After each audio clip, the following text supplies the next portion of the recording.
We cannot imagine Ukraine without Crimea. And while Crimea is under the Russian occupation, it means only one thing: war is not over yet. Is there any scenario where Crimea is not part of Ukraine? It will not be victory then. This is my video update from Nicosia, Cyprus on this Tuesday early evening. It's about 7 o'clock. No, it is 7 o'clock here in Cyprus. And it's just starting to cool down right now in Nicosia. So I figured it's time to put out a video because I think today was like 45 degrees Celsius, which is something like 150 degrees Fahrenheit. So there was no chance that I was going to be able to do a walking video in the daytime. So happy 4th of July to everybody that is celebrating the 4th of July. I hope you enjoy the holiday, get some rest, have some fun, and yeah, happy 4th of July, everybody. So let's now talk about NATO, because we have a lot of news surrounding NATO. We are about 1 week away. No, we are exactly 1 week away from the big NATO conference in Vilnius, and the collective West is going collectively crazy as they prepare for this NATO conference. So where do we begin? Let's start things off with the big announcement that the next NATO Secretary General will be none other than the current NATO Secretary General, Jens Stoltenberg. What an epic failure on the part of the NATO member states. There is no unity in NATO. They can't even pick a new leader. They can't pick someone to succeed Stoltenberg. Some NATO states wanted Frederickson. Other NATO states, the Eastern European, the Baltic NATO member states, Poland, they were pulling for Kaja Kallas. And I don't think anybody wanted Ursula von der Crazy. Let's see, Ben Wallace. The UK was pulling for Ben Wallace, but guess what? Joe Bidenopoulos snubbed Ben Wallace. He spiked Ben Wallace's NATO candidacy. That's what the Daily Mail reported the other day. It was Joe Biden who said no to Ben Wallace being Secretary General. And Chrystia Freeland, Trudeau might have wanted Chrystia Freeland as NATO Secretary General, but if she were to become the NATO boss, then who would run Canada? who would be the Prime Minister of Canada if Chrystia Freeland were to go to NATO?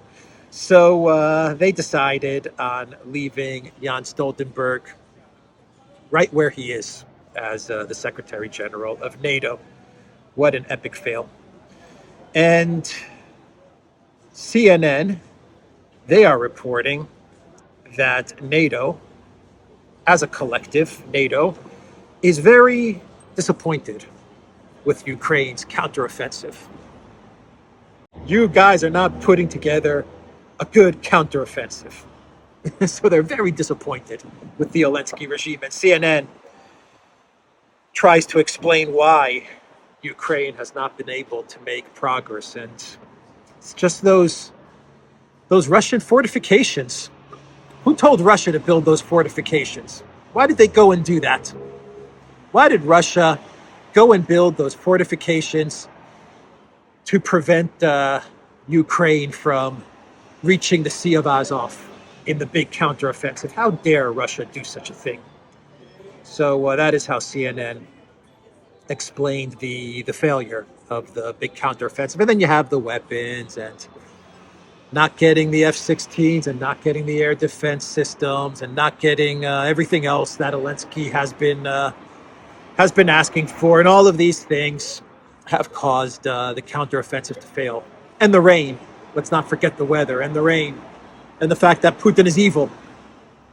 All these things played a factor. So CNN is reporting that NATO, as they headed to the big Vilnius meeting, they're very, very disappointed with Elensky and Ukraine. And the chairman of the NATO Military Committee, Mr. Bob Bauer, he came out with a statement today or yesterday, I believe yesterday, and he said that F-16s, fighter jets, they're not going to be coming to Ukraine anytime soon. He actually said that no fighter jets will be given to the Elensky regime until after the counteroffensive. Once the counteroffensive is all said and done, all wrapped up, then Ukraine's going to get F-16s and fighter jets and stuff like that. And actually, the foreign minister of Ukraine, Mr. Kaluba,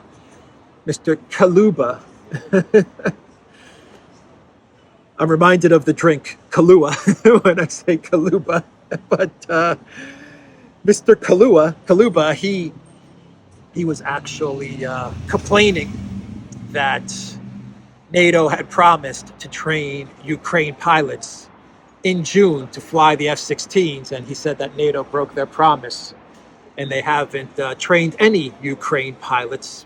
And the reason being, at least in my opinion, the reason they're not training any Ukraine pilots is because if they're going to give F-16s to Ukraine, it's not going to be Ukrainian pilots that are going to be flying those F-16s. So there's really no reason to train the Ukrainian pilots. Anyway, the second in command intel chief, Mr. Danilov, the other intel chief next to Budanov, the Android AI generated Danilov, he came out with a statement today, and he actually said that, you know what, everybody, the goal of the big counteroffensive was never about making it to the Sea of Azov. It was never about splitting the Russian forces and cutting off Russia's logistics in the south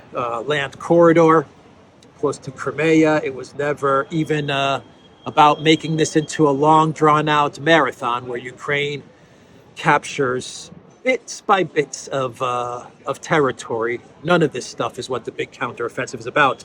Danilov said the big counteroffensive is all about grinding down the Russian military.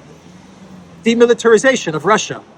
That's what Danilov said the big counteroffensive is about. And he said that the Ukraine military, their goal has always been to just stay put and wait for the Russians to come to them so they could demilitarize Russia. That's been the strategy all along. And here we were thinking that this was all about making it to the Sea of Azov and moving artillery close to Crimea and threatening Russia with long-range missile strikes into Crimea and splitting apart Russian forces. And then Milley was talking about how this is going to be a slow process and a marathon, but he's confident that Ukraine will eventually gain the territory it needs. And this is what we were talking about over the past 3 to 4 months, but that was all just one big fake out. The real goal of this big counteroffensive was to stay put and to grind down the Russian military, according to the other Ukraine intel chief, Mr. Danilov. How are we doing on time here? All right, we're doing okay. This is 7 o'clock rush hour traffic in Cyprus. You can see through the letters of the coffee shop. Let's see here. Let's keep on moving on with the news. Elensky, he put out a statement, and he called on Biden to allow Ukraine into NATO, because Elensky said that by allowing Ukraine into NATO, this next week. It will improve the morale of the Ukrainian troops fighting in this conflict. So that's the reasoning that Elensky is using to try and convince Biden to giving the green light for letting Ukraine into NATO. That sounds pretty desperate when you're coming up with reasons like, please, Mr. Biden, let us into NATO because it's going to make the Ukraine troops really happy. That's not a good sign for the Elensky regime. And why would you need to boost the morale of the Ukraine troops? I thought that it was Russian troops' morale that was low. I thought it was Russia that was losing this conflict. Why would you need to boost your troops' morale when, Elensky, you've been telling us all this time that you've been winning? Winners don't need to have their morale boosted. Maybe Elensky has been telling lies. Let's see here. Elensky, he gave an interview to CNN, which is going to air tomorrow, with Aaron Burnett from Odessa. And Elensky said some interesting things. The one thing that caught everyone's attention was Elensky telling Aaron Burnett that this conflict is never going to end until he's able to capture Crimea. So there's going to be no victory until Elensky can capture Crimea, which I kind of think is a smart comment for Elensky to make, because when this conflict does wrap up, and Elensky eventually will have to leave Ukraine, if he's lucky, he's going to be able to leave Ukraine, because Ukraine is going to either have some sort of new government that's going to be friendly towards Russia, or it's going to be a completely new or different entity. Whatever the outcome, Elensky is going to have to, if he's lucky, he's going to have to make his way to the collective West to live in one of his many homes. And I think it's a smart move for him to say that he will never consider this conflict as over until he captures Crimea, because then he can be the king in exile, the president in exile, the prince of Ukraine in exile, hanging out in Hollywood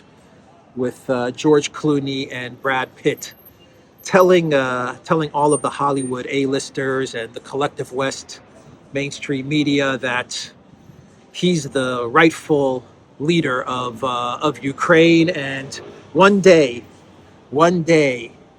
he will return to rule over Crimea. That's going to make for a really good story, and I think that's going to be a really good role, a really good character for Elensky to play. The president in exile in Hollywood, the fresh Elensky Prince of Bel-Air, who will never accept the new government in Ukraine or Russia's control of Ukraine. That makes for a really good screenplay, a really good script. So yeah, that's going to be Elensky's transition from president of Ukraine to president in exile of Ukraine, with an indefinite conflict, a forever war. So the think tanks can get in on the action, and they can write Crimea policy papers forever, and the neocons can get funded by the U.S. government, and the MI6 can get funded by the U.S. government, because the war will never end until Elensky can capture Crimea and until he can rule over Crimea. So that was an interesting comment that Elensky made. And Elensky also said that Ukraine has no secrets with the CIA. And this was in response to the Washington Post article that came out the other day, which revealed that CIA Director Burns made a secret trip to Kiev in early June, and he saw the big counteroffensive battle plans, which were never about taking territory, and according to Danilov, were all about grinding down the Russian military. Anyway, Elensky said that he was kind of shocked that the Washington Post would report on secret meetings that he has with the CIA. But Elensky told CNN and Aaron Burnett, he said, you know what, it doesn't matter because the Ukraine government and the CIA, they share everything. That's what Elensky said. There are no secrets between his government and the CIA. How about that statement? That's one democratic sovereign government that Elensky is running over there in Ukraine, when everything you do, you have to report to the CIA. That's democracy in action. That's sovereignty in action, sharing everything with the CIA. And you know, the next time the Biden White House come out with a statement along the lines of we didn't know that Ukraine was going to send drones into Russian territory, or we didn't know that Ukraine was going to blow up the Nord Stream pipeline, or we didn't know that Ukraine was going to blow up the Zaporozhye nuclear power plant, or we had no idea that Ukraine was launching terrorist attacks into Belgorod using U.S. Vehicles and weapons. The next time the Biden White House says that, just reference them to Elensky's interview with CNN. We have no secrets with the CIA. We share everything. What else do we got going on here in the news? Sticking with the big counteroffensive and flexing for the big NATO meeting next week, Germany has announced that they're going to be sending 16 more Leopard tanks to Ukraine. And these are going to be older Leopard tanks. And I guess they're meant to replace the 16 Leopard tanks that Russia has already destroyed in this big counteroffensive, which I need to remind everybody is not a counteroffensive where Ukraine was going to go on the attack and to capture territory. This was about staying put and grinding down the Russian military. But somehow, some way, Russia happened to destroy a whole bunch of Leopard tanks that Germany had previously handed over to Ukraine. And so Germany's now going to have to send another 16 more Leopard tanks to the Elensky regime. And Shoigu, he came out with a statement yesterday and he said that, yeah, Russia has destroyed 16 Leopard tanks from June 4th up until June 25th, I think Shoigu said. And he said that's the equivalent of all the Leopards that Poland and Portugal provided to Ukraine. So Germany is going to be sending more Leopard tanks in order to make up for the Leopard tanks that the Russian military has already destroyed. And these Leopard tanks are going to make no difference whatsoever. They're actually worse Leopard tanks than the first batch of Leopard tanks, which were the newer model Leopard tanks, and the Russians destroyed those. So I imagine these older model Leopard tanks are not going to do any better in this big counteroffensive, which is meant to grind down the Russian military. Oh boy, Danilov, that guy is one character, one clown. Anyway, drone strikes in Moscow. So we had 5 drones from the Ukraine military sent over to Moscow, and these drones were actually meant to target, from what I understand, they were meant to target Vnukovo Airport, which is a commercial airport. I mean, it's, commercial flights. And you have tourists and travelers flying out of Vnukovo on a daily basis. It's one of the big 3 airports in Moscow. Domodedovo, Sheremetyevo, and Vnukovo are the 3 big airports. And Vnukovo is actually the airport that is closest to the center of Moscow. And so these drones were were meant to hit at Vnukovo airport. But the Russians, they destroyed these drones. I believe they took out 4 of the 5 drones with missiles, with air defense, and I believe the 5th drone was taken down with electronic equipment, and no casualties from this attempted strike at Moscow. But Maria Zakharova, she was super pissed off with this latest drone strike against Moscow and aimed at Vnukovo. And she actually came out with a statement saying that the US, Britain, and France are funding and aiding these terrorist strikes, these terrorist actions by the Elensky regime. And she picked those 3 countries because those are the 3 countries that are in the UN Security Council. And it looks like the Russian government is going to do something in the UN Security Council in the next couple of days to bring up the fact that 3 members of the UNSC are actually funding terrorist strikes against another member of the UN Security Council. So something is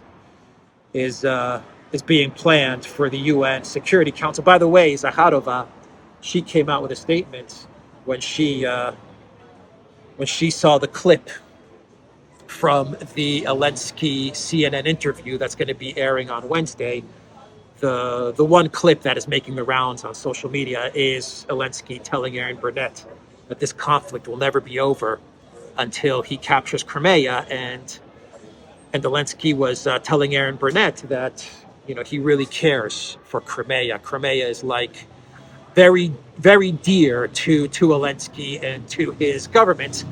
And Maria Zakharova, she posted on her Telegram channel that Crimea was so important and so dear to the Ukraine government that for the last 10 years, they have been starving Crimea from the basic human right of water.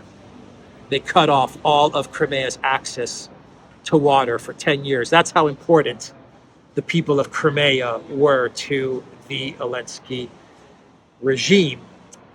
And finally, to wrap up reporting about NATO and about what's going on in Ukraine, one more week until the big NATO conference, and we are getting a lot of reports that the Ukraine military is amassing a huge force in the Zaporozhye direction in order to make a big push to gain territory towards Zaporozhye, even though Danilov is on record saying that the goal of the big counteroffensive is not to gain territory, but to stay put and to grind down the Russian military. For some reason, we're getting a lot of reports which claim that Ukraine is going to give the Zaporozhye direction one more try with a huge number of troops before the NATO meeting in Vilnius next week. Danilov is saying it's about demilitarization and grinding down Russia, and we're getting reports saying that Ukraine wants to capture territory in the direction of Zaporozhye. All kinds of confusion going on in the Elensky regime, and we have reports that the Ukraine authorities, they have cut off one of the main power supplies to the Zaporozhye nuclear power plant.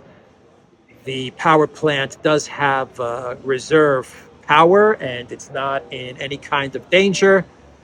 But for some reason, maybe in preparation for some big false flag that the Elensky regime and Budanov have been talking up, they have cut off the main power supply to the Zaporozhye nuclear power plant. So something is being prepared.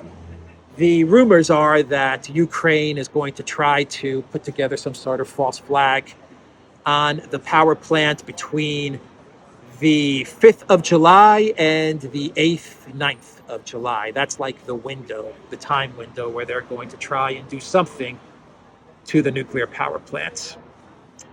So the European Union, the European Union has some news that we need to talk about. And remember the video that I did from Larnaca a couple of days ago, and I talked about the freezing of Russian central bank assets and how the EU is going to use a type of windfall tax on the interest earned from these frozen assets, and they're going to take that money and they're going to hand it over to Ukraine. It's going to be something like 3 billion euros that they want to hand over to Ukraine from the Russian frozen assets. And I said, you know what is the amount of these frozen assets? Because no one has really told us what is the exact amount of Russian frozen assets that we're talking about. Well, today we got the answer.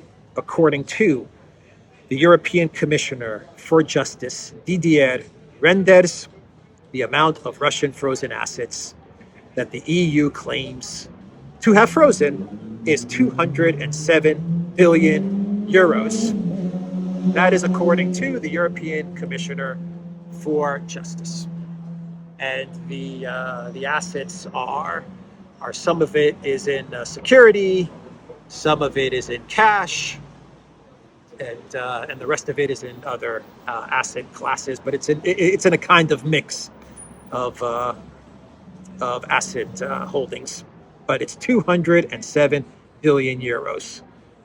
That's what the EU claims to have frozen in Russian central bank assets.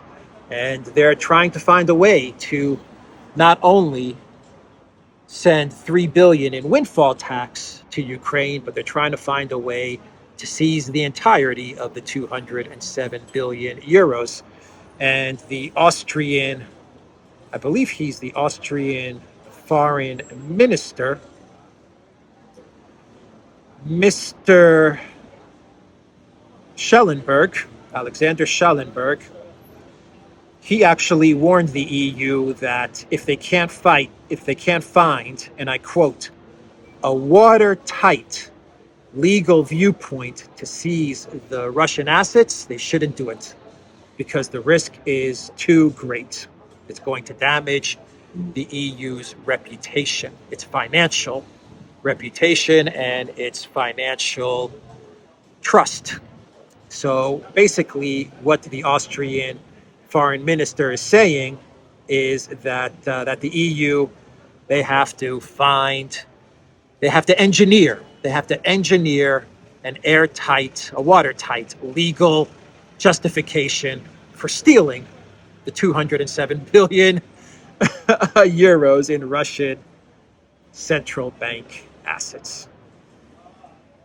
And if they steal these assets, if they can conjure up some sort of watertight legal justification to stealing these assets, it's not going to matter, because the rest of the world outside of the collective West is still going to understand that the European Union stole these assets.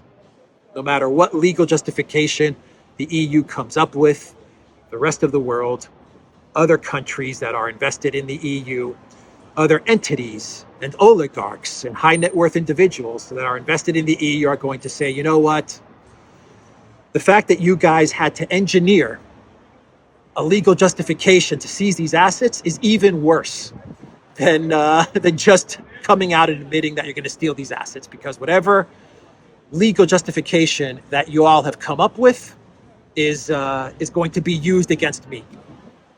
So it's even worse that they're having to try and manufacture a watertight case from a legal viewpoint to seize these assets.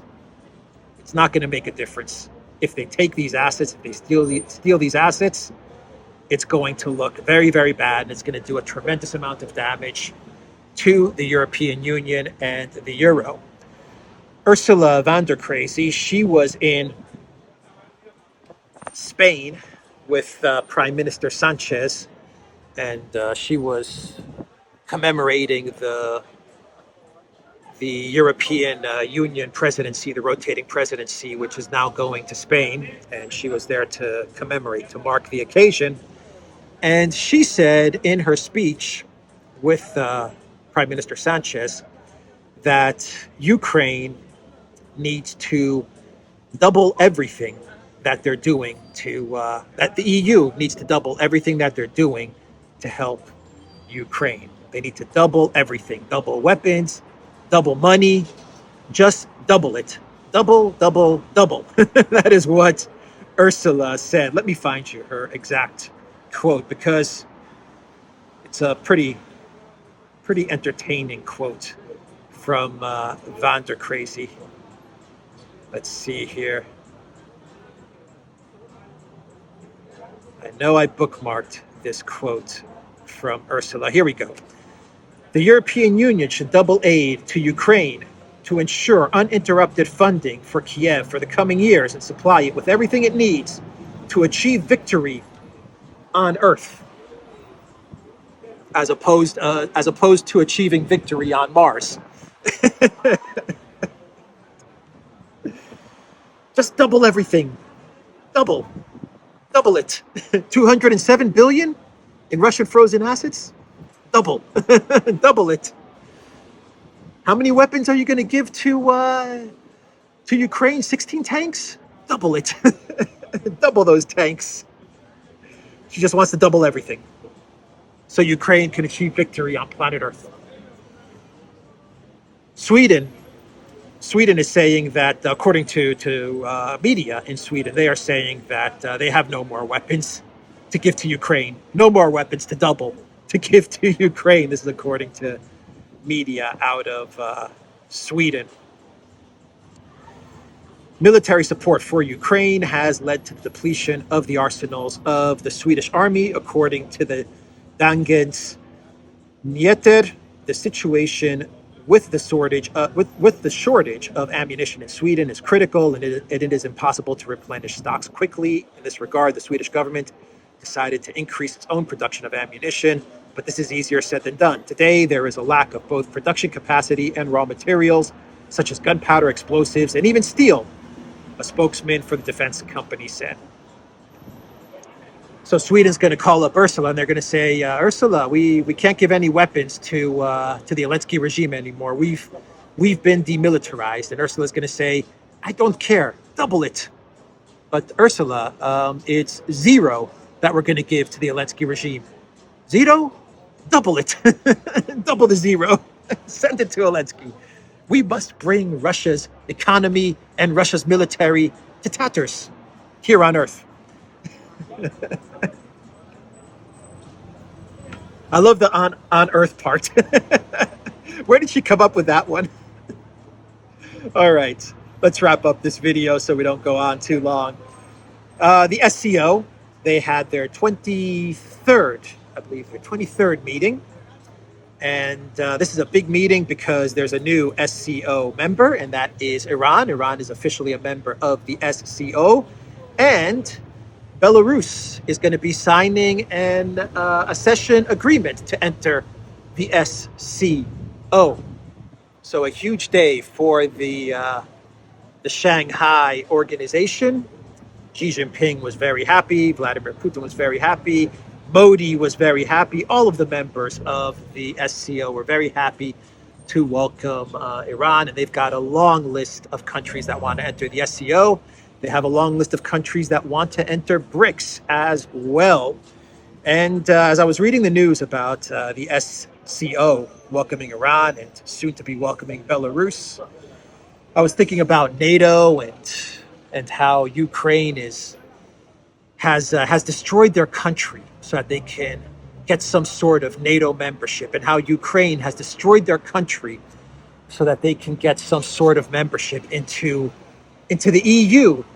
Two organizations, NATO and the European Union, which are dying organizations. They're organizations on the way down, and then you have the SCO and the BRICS. These are two organizations that are rising, that are on the way up, where countries from around the world are putting in their membership to join. And I was thinking about the SCO BRICS and everything that Ukraine has done, all the catastrophic events that have taken place in and around Ukraine, all because They wanted to join the European Union and they wanted to join NATO. And you know what? Ukraine could have been the country today. They could have been the country that is signing a membership agreement with the SCO if they had played their cards right back in 2014 and even before that. If they had said no to the Maidan, if they had said no to Newland and to John McCain, it could have been Ukraine that would be entering the SCO. It could have been Ukraine that would be entering BRICS. It could have been Ukraine that would be getting all of the investments from China, One Belt, One Road. What a tragic missed opportunity. And now Ukraine is begging. They're begging the Biden White House. They're begging Joe Biden to please allow them into NATO, because if you allow us into NATO, it's going to boost troop morale. And they're begging to be allowed into the European Union, a union that's bankrupt, a union that's in recession, a union that two institutions that can't even agree on a new leader. Talking about NATO and Stoltenberg. And Ukraine could have been in the SCO and in BRICS. Anyway, let's do a clown world and we'll wrap this video up. We'll do a quick clown world for today. And this is coming from the WAPO. Secret Service investigating suspicious substance found in White House. A preliminary field test indicated the substance was cocaine. Authorities sent the sample to a lab for further testing.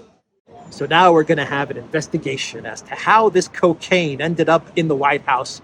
Who could it be that brought cocaine into the White House? Who could be doing snorting? Do you do cocaine or you snort cocaine? Who could be snorting lines of cocaine in the White House? Who could it be? Who could it be? I can think of two people. that come to mind when talking about the white sugary stuff. Anyway, I'll leave the video there. TheDuran.locals.com. We are on Rumble, ODYSEE, BitChute, Telegram, and Rockfin. And go to the Duran shop. 10% off. Use the code. Good day. Take care.